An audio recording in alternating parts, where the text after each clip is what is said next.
마커스 보그라는 신학자가 있는데요, 이 신학자가 이런 말을 했습니다. 믿음의 진정한 의미는 사랑합니다 라는 이야기를 했어요. 교리를 다 이해하고 믿는다고 해도 그의 삶은 바뀌지 않는다. 무슨 말인지 아시겠죠? 성경에 대한 지식과 교리를 다 이해하고 알아도 삶은 바뀌지 않는다.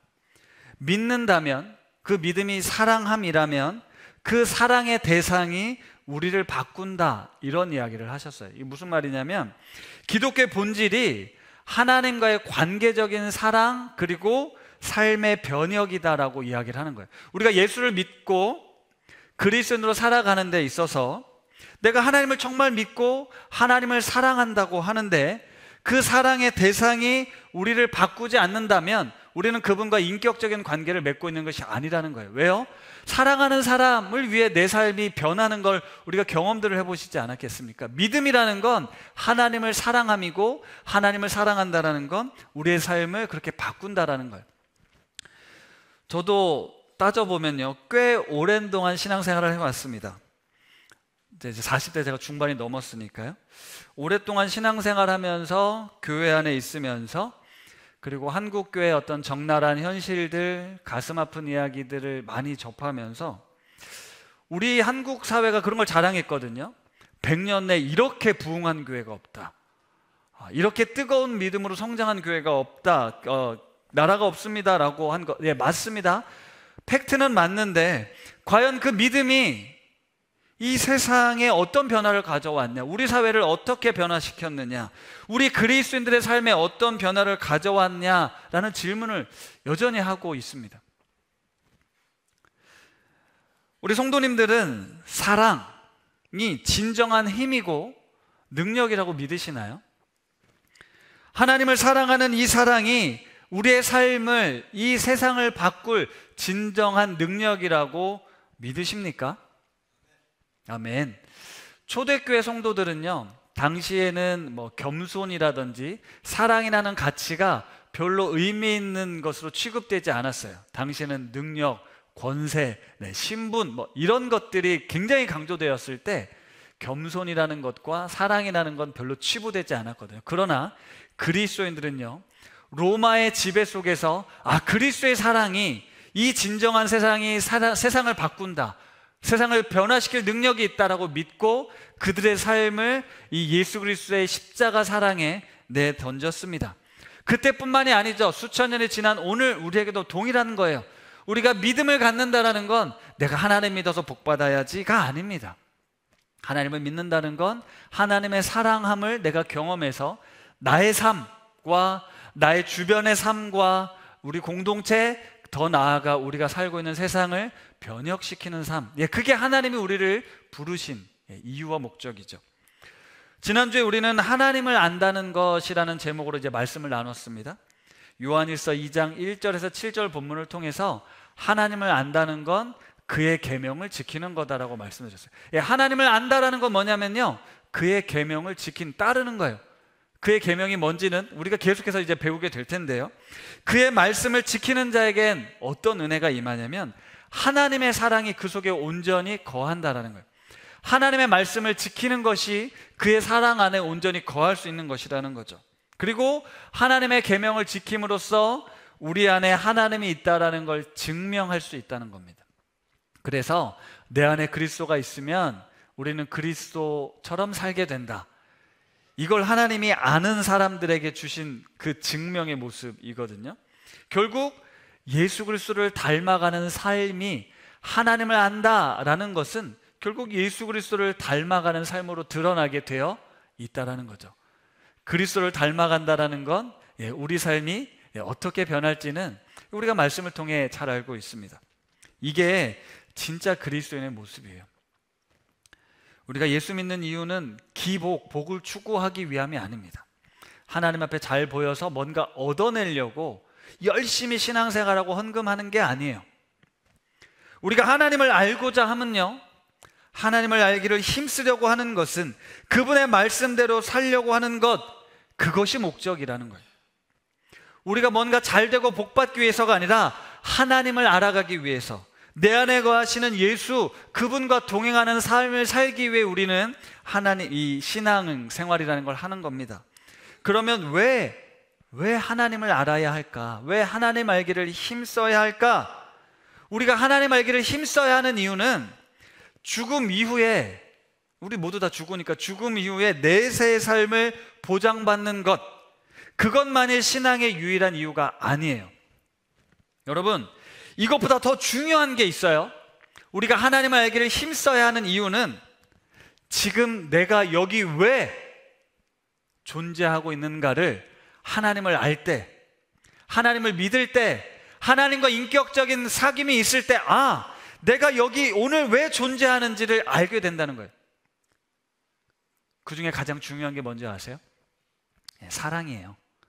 내가 얼마나 사랑받는 존재인가를 우리는 세상 사람들로부터 얻는 게 아니고요, 하나님을 알게 될 때, 하나님을 힘써 알게 될 때, 내가 비로소 이 땅에 왜 존재하고 있는가, 하나님이 사랑하셔서 사랑받는 존재로 우리가 살아가고 있음을, 그리고 그 사랑을 우리 주변 가족과 친구와 이웃들에게 알려주는, 우리가 늘 불렀던 찬양, 당신은 사랑받기 위해 태어난 사람입니다.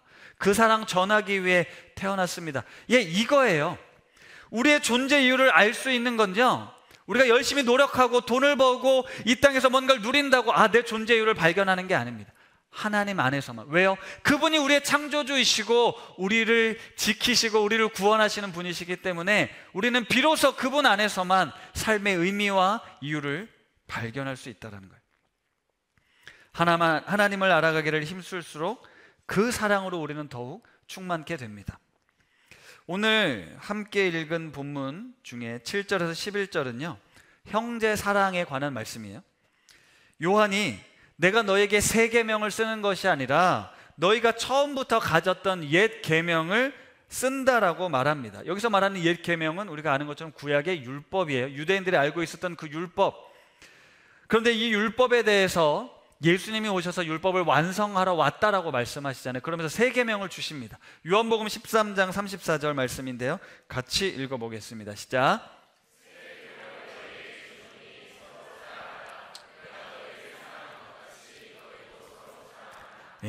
사도 요한은요, 예수님이 말씀하신 그 새 계명, 예수님이 분명히 새 계명을 너희에게 준다라고 하시면서 서로 사랑해라, 내가 너희를 사랑한 것처럼 서로 사랑해라 말씀하셨잖아요. 이거 요한이 알고 있었거든요. 그런데 요한이 그 뜻의 깊은 의미를 안 건 뭐냐면, 예수님을 통해 알려주신 이 새 계명은 이전의 계명과 전혀 다른, 전혀 상관없는 계명이 아니라 옛 계명의 온전한 의미를 담고 있다라는 거예요. 예수님이 율법을 완성하러 오셨다고 하면서 한 문장으로 정리하셨어요. 온 율법은 하나님을 사랑하고 내 이웃을 내 몸과 같이 사랑하라는 말씀으로 이루어졌다라는 거예요. 율법의 정신, 그 가치는 뭐였냐면 하나님을 사랑하고 이웃을 사랑하는 것이었다라는 거예요. 그동안 이스라엘 백성들은요, 율법에 담긴 표면적 의미만을 생각했습니다. 간음하지 말아라, 간음하지 말아야지. 살인하지 말아라, 살인하지 말아야지. 도둑질하지 말아라, 도둑질하지 말아야지. 그걸 지킴으로써 율법의 의무를 다한다고 생각했는데요, 그 내면의 의미는 무엇이었냐면 인간에 대한 사랑이었어요. 무엇을 하지 말아라, 나 그거 하지 않으면 그것으로 충분해가 아니고 율법에 담긴 본래적 의미는 인간을 사랑하라라는 것이었어요. 예수 그리스도께서는 새 계명을 너에게 준다. 그건 뭐냐면 내가 너희를 사랑한 것처럼 너희도 서로 사랑해라라는 말씀이었다고요. 적극적이고 실천적인 사랑의 명령이 바로 새 계명입니다. 그러면서 하나님의 빛 가운데 거하는 자들은 사랑의 빛을 발할 수밖에 없다는 거예요. 왜요? 우리 안에 그 넘치는 사랑이 있는데 어떻게 사랑을 안 할 수 있냐라는 거죠. 그런데 형제를 미워하는 자는 어둠에 있는 거다라고 오늘 말씀하고 있습니다. 형제를 미워하는 자는 어둠 가운데 있다고 노골적으로 이야기를 하세요. 그러면서 어둠이 그의 눈을 멀게 했다는 거예요. 그러면 어둠의 눈머니들은 제대로 된 사랑을 할 수 없다라는 거예요. 어둠의 눈이 멀었다, 죄의 눈이 멀었다, 사단의 유혹에 눈이 멀어서 우리가 본래적인 가치를 볼 수 없게 된 거예요. 여러분, 본질적으로 하나님이 인간을 만드셨을 때 우리는 어떤 존재였습니까? 사랑받을 만한 존재로 하나님이 창조하셨잖아요. 왜요? 하나님의 본질은 사랑이기 때문에 그렇습니다. 사랑이신 하나님, 삼위일체 하나님이 사랑으로 온전한 연합을 이루어서 그 사랑 가운데 충만함이 흘러 넘쳐 이 세상을 창조했다고, 사람을 창조했다라고 학자들이 이야기를 해요. 하나님의 사랑 때문에. 그래서 하나님이 세상을 만드시고 인간을 만드시고 뭐라고 말씀하시죠?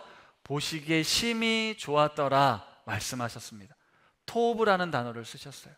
샬롬이라는 단어, 하나님의 나라는 평화로운 나라, 아름다운 나라, 행복한 나라였습니다. 그런데 어떻게 됐습니까? 인간이 하나님의 뜻을 반역해서 하나님으로부터 멀어지죠. 죄를 범하죠. 그 다음에 가장 먼저 일어난 게 뭡니까? 사랑스러웠던 배우자가 원망스러운 존재가 됐어요. 얘 때문에 내가 이런 범죄를 저질렀습니다. 그 전까지는요, 뼈 중에 뼈요 살 중에 살이다, 가장 아름답고 가장 행복한 관계가 죄가 들어오니까 깨졌다고요. 그리고 하나님께서 만드신 이 아름다운 창조 세계 안에 죽음이 들어옵니다. 죄가 들어옵니다. 그 다음에 무엇이 생기죠? 두렵습니다. 사람에 대한 두려움과 의심과 불안과 염려가 찾아와서 결국 우리는 사망의 종로로 타는 존재가 되어버렸다는 거예요. 여러분, 이게 죄의 결과예요. 하나님이 만드신 세상, 우리가 얼마나 아름다운 존재로, 사랑받을 만한 존재로 하나님의 형상 따라 지음받은 우리들이 죄로 말미암아 그 모든 것이 깨어졌다고요. 하나님께서는 예수 그리스도를 통해 우리에게 진정한 구원을 주신다는 건요, 여러분 죽고 난 뒤에 천국 와라 그거 아니고요, 지금 이 순간 여러분의 삶의 모습 가운데, 삶의 자리 가운데 내가 너를 얼마나 사랑하는지, 내가 너를 어떤 존재로 만들었는지를 알려주신다고요. 그건 하나님을 비로소 제대로 알 때 알게 되는 거라고요. 지난번에 쓸모 이야기도 해드렸지만, 세상은 우리를 쓸모로 따지지만 하나님은요, 여러분의 존재 자체로, 여러분이 어린아기든 여러분이 80, 90이 된 노인이든 그건 중요하지 않습니다. 우리의 본질, 본래적 본질을 하나님은 아시고 예수 그리스도를 통해 이 사랑을 회복하는 것, 그것이 진정한 구원의 의미예요. 아멘. 그리고 이어지는 말씀은 12절에서 14절인데요 요한이 자녀들아, 아비들아, 청년들아 이렇게 부르면서 내가 너에게 이 편지를 쓴 건 이러이러한 이유 때문이야 라고 말합니다. 그런데 12절과 13절을 14절에 한 번 더 반복을 하고 있어요. 여러분, 성경에서 반복은 뭡니까? 강조거든요. 강조하고 싶은 거예요. 무슨 내용을 강조했냐면, 자녀들과 아비들 연령대별로 다른 메시지를 주려고 했다라는 의미도 있지만, 강조하라는 의미로 놓고 보면요, 문맥의 앞뒤를 통해서 이해해서 보면 우리가 살고 있는 세상이 어둠에 가리워져서요, 미움과 시기와 질투 속에 살아간다라는 거예요. 우리는 이 땅에서 하나님을 알지 못하면요, 형제를 사랑한다라는 거, 그게 불가능한 세상을 우리는 살고 있다는 거예요. 사도 요한도 그걸 알고 있었죠. 우리가 어둠 가운데 있는 존재라는 걸 알았어요. 그래서 이 자녀들아, 아비들아, 청년들아 부르면서 무엇을 얘기를 하냐면, 너에게 하나님을 아는 믿음이 있지 않니? 그리스도로 인해 너희 모든 죄가 깨끗게 되었음을 알고 있지 않냐? 태초부터 하나님이 여러분들을 알고 여러분도 그 하나님을 알고 있지 않냐? 그 하나님이 세상을 이기셨다라는 사실, 흉악한 자를 이긴 존재들이야. 너희들 자녀들아, 청년들아, 아비들아, 너희가 어떤 존재인가를 잊어서는 안 돼 라고 강조하고 있는 거예요. 11절에 어둠이 그의 눈을 멀게 했다라는 이 절망적인 선언 이후에 우리는 그런 존재들이 아니다라고 강조하고 있는 거예요. 너희는 어둠의 눈이 먼 존재가 아니라 생명의 빛을 비추음을 받아서 진정한 자유를 누리는 존재들이야. 너희가 하나님을 알고 하나님을 알므로 인해 너의 모든 죄가 사함을 받았고, 이제 세상 끝날까지 너희는 반드시 이길 수밖에 없는 그런 존재들이야 라고 하나님께서 사도 요한을 통해 지금 강력하게 선포하시는 거예요. 여러분, 지금 내 모습, 우리의 모습에서 어둠이 보여지시나요? 절망스러움이 느껴지십니까? 지난번에도 말씀드렸지만요, 그분 앞에 섰을 때 우리의 민낯은 다 드러나는 게 맞습니다. 그걸 부끄러워하지 마십시오. 무엇을 부끄러워해야 하냐면, 나의 연약함과 부끄러움을 인정하지 않고 숨기려 하는 것, 어둠에 숨으려 하는 것을 부끄러워하셔야 된다고요. 우리는 빛 가운데 나와 하나님이 주신 자유를 누리게 된 그런 존재들입니다. 용기가 필요하죠. 그럴 때 우리는 진정한 자유를 얻게 돼요. 이 복음의 내용을 받아들인다면 우리가 하나님 안에서 내가 어떤 존재이고 어떤 은혜를 받았고 어떤 구원의 승리가 우리가 있는가를 아는 존재들이라면 우리는 오늘 우리의 삶을 전혀 다르게 반응하며 살아갈 수 있게 되는 거예요. 요한은 우리가 이렇게 악한 세상을 이긴 존재들이다 라고 확실하게 강조한 다음에 바로 15절부터 17절까지 이 세상이나 세상에 있는 것들을 사랑하지 말라는 말씀을 전하고 있습니다. 이 세상을 사랑하는 것이 얼마나 허무한 것인지. 왜요? 우리는 영생을 소유한 것이거든요. 자들이잖아요.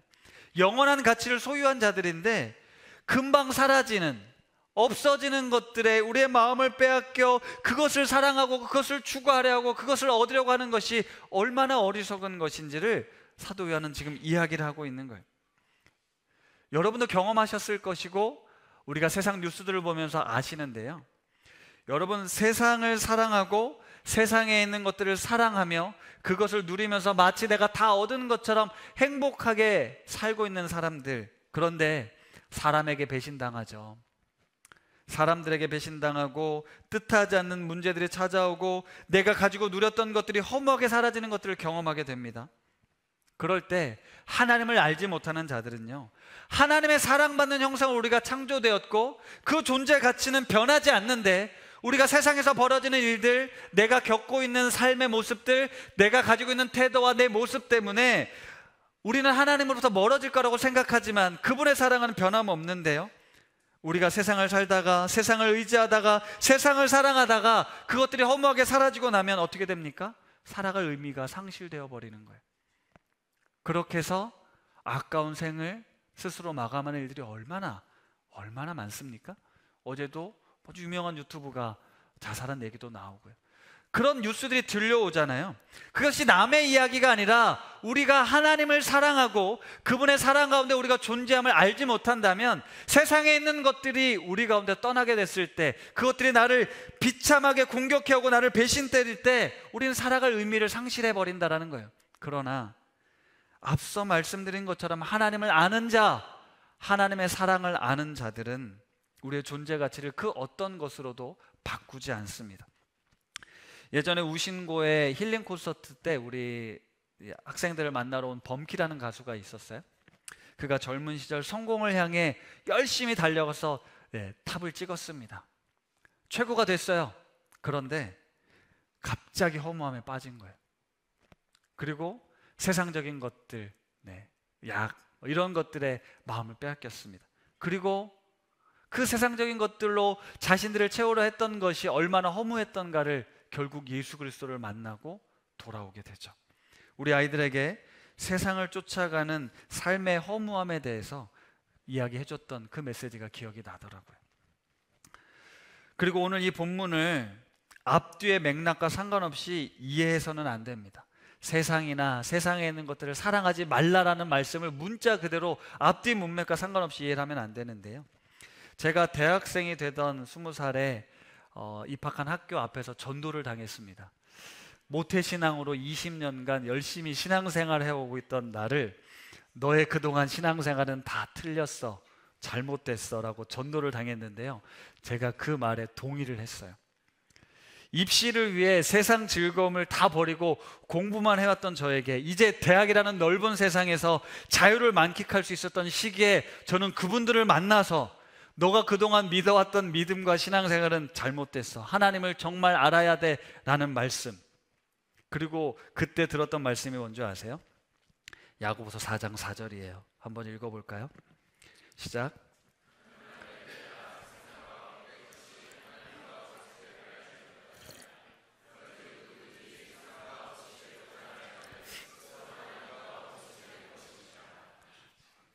어땠겠습니까? 제가 이제 세상에서 좀 뭔가 좀 누려보고 즐기고 싶은 마음이 있었을 텐데, 야, 세상과 벗대는 건 하나님과 원수되는 거야. 너 지금 눈에 보이는 거 뭐 호기심 많지? 거기에 빠지면 하나님과 원수될 수 있어. 우리와 함께 뭐 하자? 성경 공부하자. 같이 예배드리자. 저는 그 말에 동의를 하고 세상적인 즐거움을 누리는 걸 죄악이라고 생각했습니다. 친구들이 그 흔한 MT를 가는 것도 미팅을 하는 것도 술을 마시는 것도 저는 하지 못했습니다. 세상적인 즐거움을 누리는 건 죄악이라고 생각했기 때문에 세상에 있는 모든 것은 육신의 정욕과 안목의 정욕과 이생의 자랑들이니 다 멀리해야 된다고 생각했습니다. 대학 시기에는 더욱 하나님을 알아가고 그 훈련을 받아야 하는 시기라고 이야기했는데 그분들께 갇혀서 저는 그것들을 누리지 못하고 세상과 버타지 않기 위해서 그 공동체 안에만 있었죠. 근데 아주 짧은 시기였어요. 그분들을 비난하거나 정죄할 생각은 없습니다.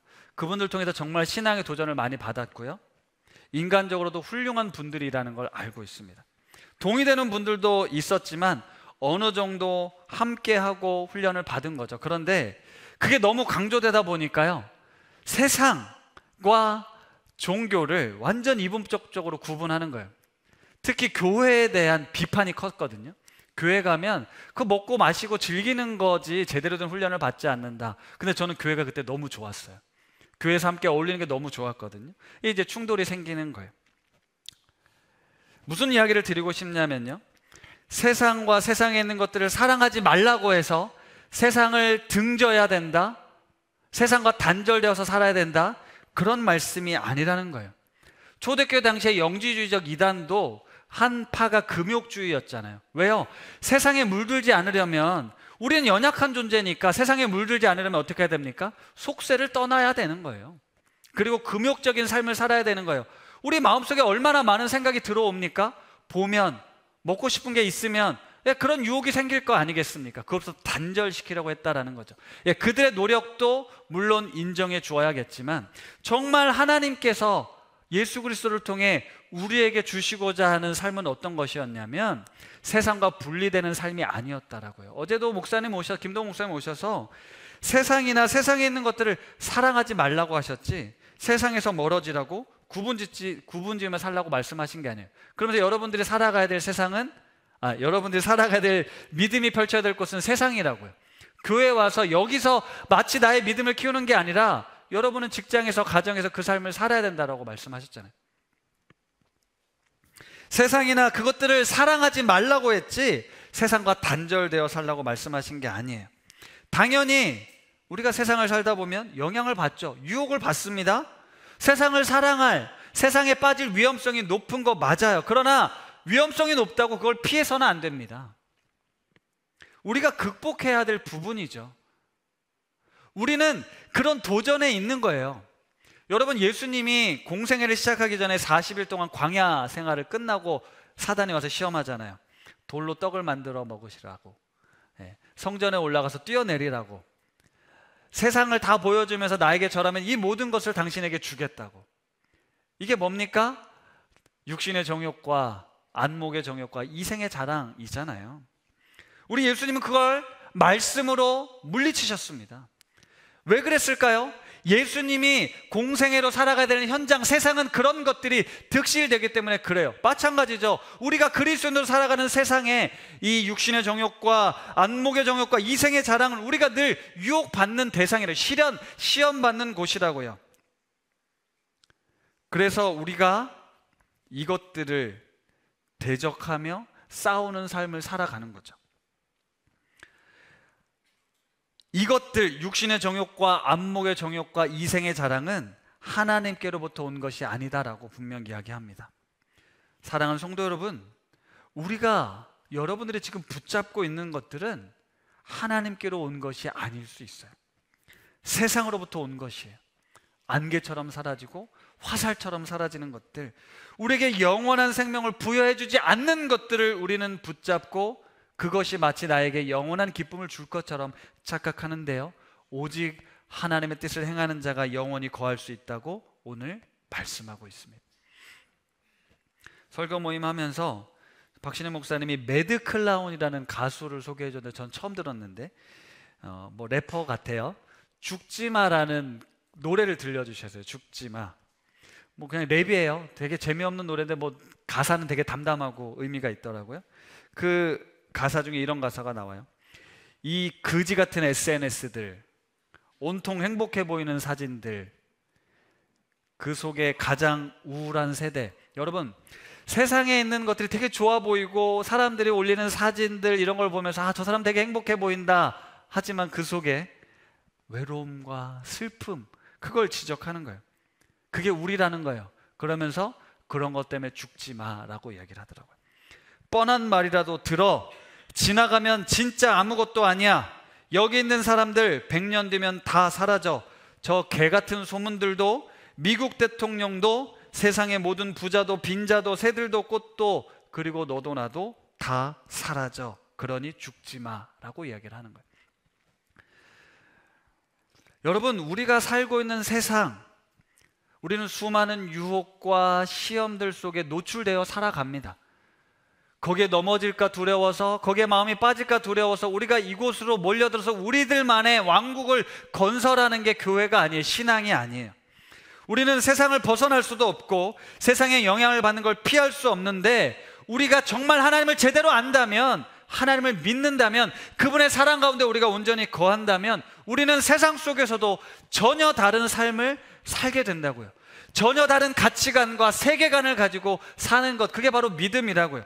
하나님을 아는 자들이 누리는 복, 나의 진정한 가치를 아는 거죠. 내가 세상에 보냄을 받았지만 세상의 기준과 평가는 비록 내가 원하는 모습이 아닐지라도 하나님은 나를 가치 있는 존재로, 의미 있는 존재로 내가 너를 택하고 불렀고 나는 너와 함께하고 있어. 그러니 흔들리지 마 라고 말씀하고 있는 거죠.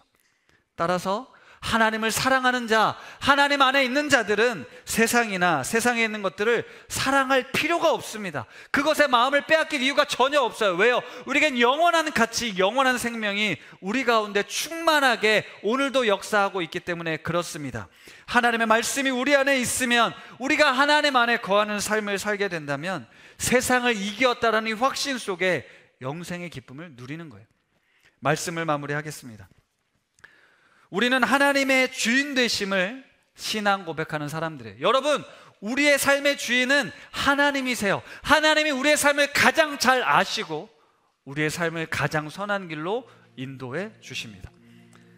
이 세상이나 세상에 있는 것들을 사랑한다는 말의 의미를 곰곰이 잘 생각해 보세요. 그건 하나님을 부인하는 행동이에요. 세상은요, 우리가 말하는 세상은요, 그냥 이 세상을 말하는 게 아니고요, 하나님을 알지 못하는, 하나님을 대적하는, 하나님을 거부하는 세상을 뜻합니다. 그것들을 사랑한다는 건 결국 하나님 없이 내 욕심, 내 욕망, 내 정욕을 위해 살겠다라는 거예요. 나의 정욕을 위해 먹고 마시고 쓰는데 당신이 무슨 상관이야? 나의 안목의 정욕과 즐거움을 위해 내가 쾌락을 즐기겠다라는데 그게 뭐가 문제야? 내가 이 생의 자랑을 맛보려고 권력을 가지려고 하고 지식을 가지려고 하고 돈을 가지려고 하는 것, 거기를 내가 추구하는 것, 이것은 하나님으로부터 온 것이 아닙니다. 이런 것을 사랑할 때 하나님의 사랑은 우리 안에 온전히 이룰 수가 없습니다. 하나님의 사랑 가운데 거할 때 우리는 이 악한 세상, 그 흉악자들로부터 우리는 이길 수 있어요. 하나님의 사랑 안에 거할 때. 그렇게 우리는 그리스도를 알고자, 하나님을 알고자 이 시간 이곳에 나와 예배하며 몸부림치고 있는 것입니다. 그리고 내 삶을 통해 그리스도가 드러남으로 이 세상의 가치와 기준과는 다른, 세상 사람들이 마땅히 살고자 하는 그 삶이 아니라 하나님이 원하시는, 하나님의 주인 되시는 삶을 통해 우리는 이 세상을, 우리의 삶을 변혁시키는 거예요. 사도 바울이 이런 고백을 했습니다. 갈라디아서 6장 14절인데요 같이 읽어볼까요? 시작. 그러나 내게는 우리 주 예수 그리스도의 십자가 외에 결코 자랑할 것이 없으니 그리스도로 말미암아 세상이 나를 대하여 십자가에 못 박히고 내가 또한 세상을 대하여 그러하니라. 사랑하는 성도 여러분, 우리가 자랑할 것, 내가 어떤 옷을 입고 어떤 집에 살고 무엇을 먹고 무엇을 여행하는지, 내가 어떤 직장을 가졌고 얼마나 돈이 많은지, 그걸 자랑하는 것이 아니라 우리 주 안에, 우리 주 예수 그리스도의 십자가 외에 결코 자랑할 것이 없는 삶이 그리스도인의 삶입니다. 세상에 있는 것들을 자랑하고 사랑하지 마십시오. 우리가 세상이 나를 대하여 십자가에 못 박히고 내가 또한 세상을 다하여 그리한 것처럼 예수 그리스도만을 자랑하며 그분 안에 세상이 줄 수 없는 참된 기쁨과 평안과 영생의 복을 누리시는 우리 우신 가족들 다 되실 수 있기를 간절히 소망합니다.